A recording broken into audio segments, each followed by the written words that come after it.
La Sabaneta. That very name sends chills across Venezuela. This prison in the hot city of Maracaibo once housed killers, thieves, and the unlucky, all squeezed into a space 4 times too small. Guards controlled the front gate, but everything beyond belonged to the inmates. Rats, mosquitoes, and heat filled the air while guns and grenades changed hands like candy.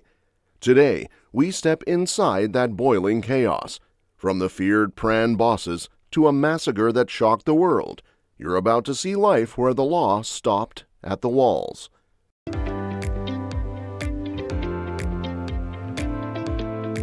The gateway to La Sabaneta. Step off the baking asphalt of Maracaibo's dusty outskirts, and the first thing you hear is the roar of voices, loud music, even firecrackers rolling over the walls of La Sabaneta. This prison was built in 1958 for soldiers, but by the 2000s, it had changed into a vast, lawless city behind bars. The official capacity? 700. The real population? More than 3,000 men, and even a few children who lived with jailed parents. That is 4 inmates for every bed, plus dozens sleeping on broken cardboard in the corridors. Unlike modern supermax fortresses, the entrance looks almost casual, 1 rusty metal gate and a few National Guard troops holding old rifles. Visitors once waited in the heat, holding plastic bags filled with rice, soap, and medicine because the state fed prisoners poorly. Families did the rest. When you crossed the gate, soldiers searched you for guns, but strangely, once you stepped 20 meters farther, the guards faded away. Their job mostly ended at the wall. Who kept order inside? The inmates themselves, led by a powerful Pran. This Pran acted like a mayor, gang leader, and godfather in one body. He set the rules, settled fights, and charged taxes on anything that moved: food, cigarettes, even a spot on the floor to sleep. For new arrivals, the first sight was shocking. Open sewers, dogs and rats roaming free, chicken coops next to gambling tables, and homemade signs warning, "Respect the Pran or die." Water flowed only a few hours a week. When the taps finally turned on, prisoners filled buckets, trash cans, and even old toilets because no one knew when water would return. Chaos ruled all. Rules of the Prains. Inside La Sabaneta, the real bosses were not wardens in pressed uniforms, but tattooed men with nicknames like Mocho Edwin, El Barbie, or simply El Conejo. These Prains, short for prison leaders, won power through fears and clever deals. Each commanded a private army called Luceros, armed with pistols, shotguns, even hand grenades smuggled in by corrupt guards. A Pran's first rule was money. Every inmate paid a weekly fee called La Cosa, ranging from a few dollars to the price of a new phone. Pay up and you earned a bunk, limited protection, and a daily plate of beans. Refuse, and you might be stabbed before dawn. How did weapons enter a prison that supposedly had security? Bribes. A guard earning $50 per month could make 10 times that by turning his back while a visitor slipped ammunition into a diaper bag. Over time, the Prains built full economies. One section sold cocaine in matchbox portions, another brewed sugarcane liquor. There were tailors, bakers, and phone repair stalls. Every trade kicked a cut to the Pran. In return, he threw weekend parties featuring bands and fireworks inside a prison. The Prains also ran harsh courts. A thief caught stealing from another inmate faced la disciplina, beating with broomsticks or forced labor cleaning the latrines. Murderers could be forgiven if the victim's family accepted blood money, but an informer, someone who talked to police, received no mercy. Oddly, Prains funded a bit of welfare too, paying for medicine when tuberculosis swept the cell blocks and handing out candy to children living inside. These gestures built a twisted form of loyalty. Guards, seeing the arrangement kept relative order, rarely intervened. The state had, in effect, outsourced control to criminals. By 2013, Prains inside La Sabaneta were so strong that some boasted they could start riots across Venezuela. Life in the cage. Imagine a hallway where 200 men sleep packed like sardines, legs crossed over strangers, and you still have only seen half the story. The heat in Maracaibo often sits above 38 degrees Celsius, yet fans are rare and windows are barred tight. Sweat pools on the floor, mixing with spilled soup and rotting trash. Mosquitoes buzz nonstop. Rats chew through shoe leather searching for crumbs. Hygiene is a daily battle, few win. Cells meant for 20 hold 80, and hammocks hang 3 levels high, swaying like tangled vines at night. Water outages last days.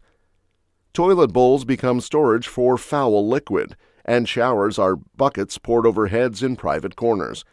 Skin infections spread in hours, tuberculosis in weeks. Any medicine must be bought from the Pran's pharmacy at prices higher than on the street. Meals provided by the state arrive twice a day, a ladle of watery rice and a piece of yellow plantain barely longer than a finger. Those without family support often go hungry and faint during roll call.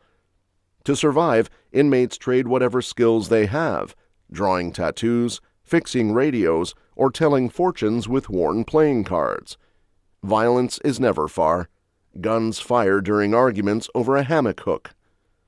Knives made from fan blades flash when someone skips La Cosa.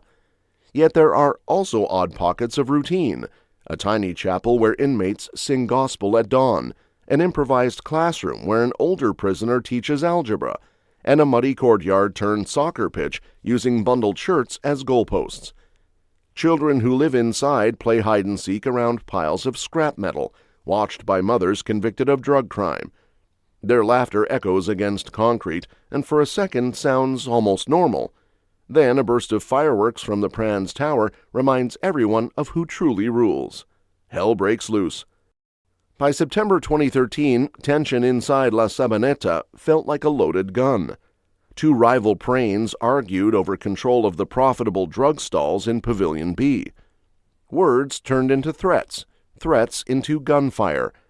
On the night of September 17th, automatic shots echoed through the blocks, followed by explosions that rattled windows in nearby neighborhoods. Inside, inmates loyal to one Pran blocked exits with mattresses soaked in gasoline and set them alight. As flames climbed the walls, terrified prisoners tried to escape, only to be met by bullets or the searing heat. The National Guard, stationed outside, hesitated to storm a maze they barely knew. When they finally entered at dawn, the scene was carnage. Bodies charred beyond recognition, pools of blood, and inmates still holding weapons. Official reports said 16 dead and dozens injured. Independent groups, however, claimed the toll was far higher, closer to 60. In an almost surreal twist, soldiers also found cages of exotic animals, parrots, iguanas, even a porcupine kept as a mascot by one gang. Witnesses say gunmen even live-streamed the bloodshed on hidden phones, taunting officials outside for hours. The massacre forced the public to confront a grisly truth. Venezuela's prison crisis was no longer hidden. TV anchors gasped at images of severed limbs being carried out in plastic bags. Families stood outside hospital morgues, praying their son's name would not appear on the casualty list. President Nicolás Maduro ordered an immediate evacuation of surviving inmates to other jails and announced plans to close La Sabaneta for good. Critics argued the move was cosmetic, pointing out that the same conditions existed in prisons across the country. For the men who lived through that night, the flames and screams became scars. What La Sabaneta still teaches us. La Sabaneta closed its rusted doors weeks after the massacre.